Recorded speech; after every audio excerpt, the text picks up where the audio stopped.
with the rest of Daniel, I just want you guys to take a moment and appreciate how specific these prophecies got. And you should probably be getting some goosebumps at the thought of it. So in Nebuchadnezzar's dream, Daniel tells them it represents 4 kingdoms, and that 4 kingdoms ultimately going to be replaced by something more permanent. This book is most definitely composed before the existence of the Greek Empire. All right, we know that the Persians come over and take over the Babylonians while Daniel's still alive. But then there's no way of knowing who's coming next after that. Okay? And so the Greeks do come, and there's another empire of bronze that replaces the Medo-Persians. And then there is another empire that comes after the Greeks that replaces them, and it's the Romans. And just like as Daniel talked about in the dream, it's an empire that's eventually split. And then it's replaced by the stone foundation that grows and spreads over the whole earth. Right? Which, verbatim, happened and was fulfilled in history. So when you talk about modes of credibility for the inspiration of Scripture, the book of Daniel is startlingly specific with its prophecies. And so chapter 7, we're going to continue out with more prophecies from Daniel, and they only get more and more specific, actually. And we start getting prophecies regarding when the Messiah is going to come, okay? And hence that this Messiah is also going to be, at the same time, God himself coming. So, chapter 7, verse 1. In the first year of Belshazzar, king of Babylon, Daniel had a dream, and visions of his head as he lay in his bed. Then he wrote down the dream and told the son the matter. Daniel said, I saw my vision by night, and behold, the 4 winds of heaven were stirring up the great sea, and 4 great beasts came up out of the sea, different from one another. The first was like a lion and had eagle's wings. So 2 images here. Lion is ferocity and eagle is speed. In terms of how the Babylonians conquered and established their empire, they did it ruthlessly, they did it quickly. Their expansion was really unlike anything else. Then as I looked, its wings were plucked, and it was lifted up from the ground and made to stand on 2 feet like a man. And the mind of man was given to it. So after Babylon establishes its empire, it loses its speed, its aggression, and it takes on the symbol of a man, which is the epitome of wisdom. All right, so Babylon eventually becomes a school, we know, that makes advances in science and astronomy in particular. Verse 5, and behold, another beast, a second one like a bear. It was raised up on one side. So it's like a hunchback bear, it's a little bit disproportionate. And this bear that's coming up is the Medo-Persian Empire. We know that because, Daniel's going to talk to Angel Gabriel, and Gabriel's going to explicitly tell him what this all means. Okay, so you don't have to just take my word for it. But the fact that the bear is hunched up on one side shows how one half of the Medo-Persian Empire was stronger than the other, and that was the Persian side. All right, so there's a disproportionate amount of power being balanced in this double empire. It had 3 ribs in its mouth between its teeth, and it was told, arise, devour much flesh. After this I looked, and behold another like a leopard, with 4 wings of a bird on its back. This leopard is representative of Alexander the Great, and the 4 wings are his 4 generals. After the Alexander the Great dies, he divides his empire that he conquered up into 4 areas and leaves it behind to his generals. And the beast had 4 heads, and dominion was given to it. After this, verse 7, I saw in the night visions, and behold, a 4th beast, terrifying and dreadful, and exceedingly strong, and it had great iron teeth. So call back to chapter 2, verse 33, the iron in the dream. And this is a reference to Rome. It devoured and broke in pieces, and stamped the residue with its feet. It was different from all the beasts that were before it, and it had 10 horns. I considered the horns, and behold, there came up among them another horn, a little one, before which 3 of the first horns were plucked up by the roots, And behold, in this horn were eyes like the eyes of a man, and a mouth speaking great things. Speaking great things, that means it's proclaiming blasphemies. All right, and the interpretation, the blasphemies it's speaking is that's declaring itself God. These 10 horns are most likely references to different Caesars, different rulers of Rome. All right, and the horn that speaks great things, it's mandating that it be worshipped as a deity, which was very common in Rome to worship Caesar as a god.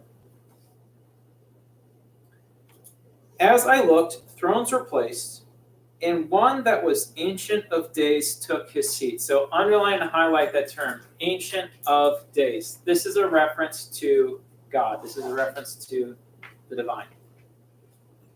So the Ancient of Days took his seat. It's a reference, a seat of judgment, right? Like the judge takes his seat in the court of law. His clothing was white as snow, and the hair of his head like pure wool. His throne was fiery flames, its wheels were burning fire. So you can also underline the hair of his head was pure wool. And you can make a note here to the book of Revelation. The book of Revelation and the book of Daniel are very closely connected as texts. You can't really understand Revelation without first understanding Daniel. And so in the book of Revelation, John sees a very similar image, except it's the Son of Man who's being described in this manner. All right? And in the book of Revelation, you see that the Ancient of Days and the Son of Man, that's Jesus, are one and the same. Verse 10, a stream of fire issued forth and came forth from before him. 1,000,000 served him, and 10,000 times 10,000 stood before him. The court sat in judgment, and books were opened. I looked then because of the sound of the great words which the horn was speaking. Right? So he's looking back to the beast, and the beast, that horn on that beast is still speaking blasphemy. And as I looked, the beast was slain, and its body destroyed and given over to be burned with fire.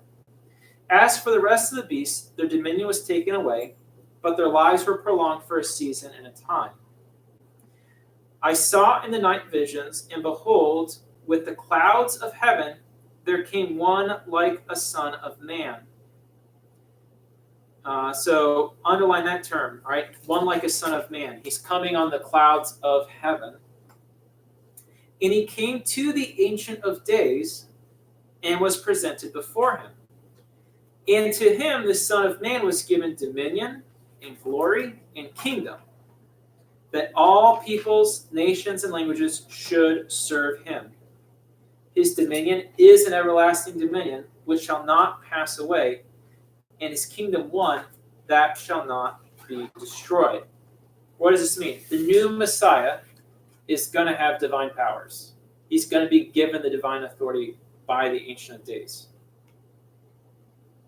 And now, because of Daniel, if you pay attention, if you're read or heard Matthew's gospel being read, in Matthew's gospel, Jesus refers to him constantly as the Son of Man.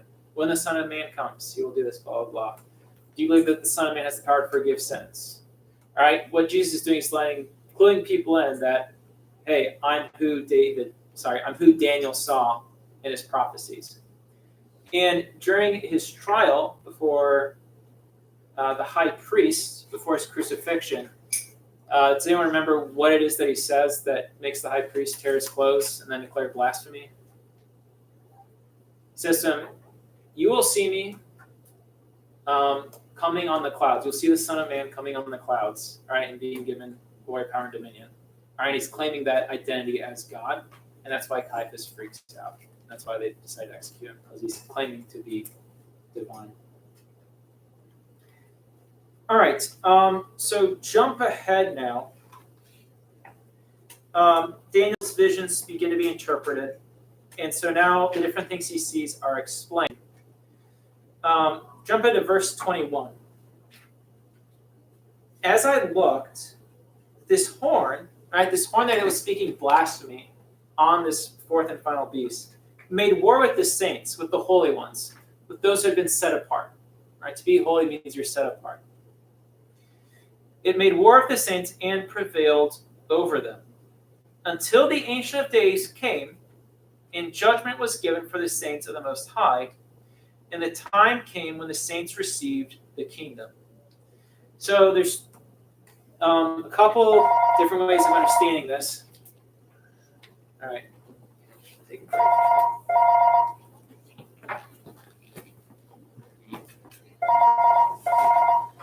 All right. Any break. They're murder. Okay. Bullshit.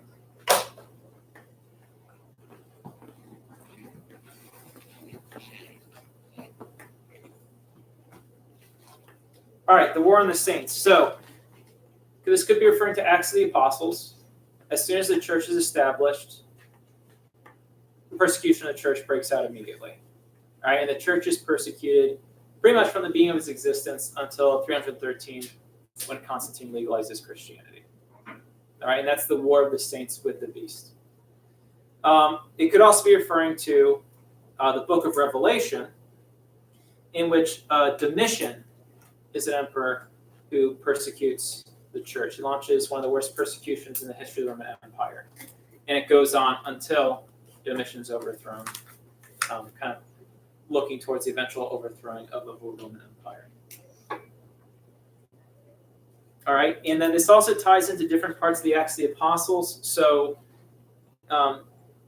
like with the martyrdom of St. Stephen, we'll go over this again when we get to Acts of the Apostles. But when St. Stephen's martyred, right before he dies, he looks up in the sky. He says, "I see the Son of Man, all right, coming on the clouds."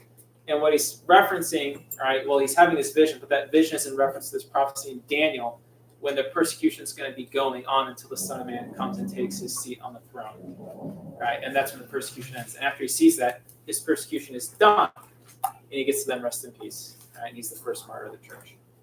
So we'll stop here for today, and we'll continue Daniel tomorrow. Tomorrow's Thursday, so that's when you're taking your quiz on Chesterton also. So make sure you have chapter 3 of Orthodoxy read.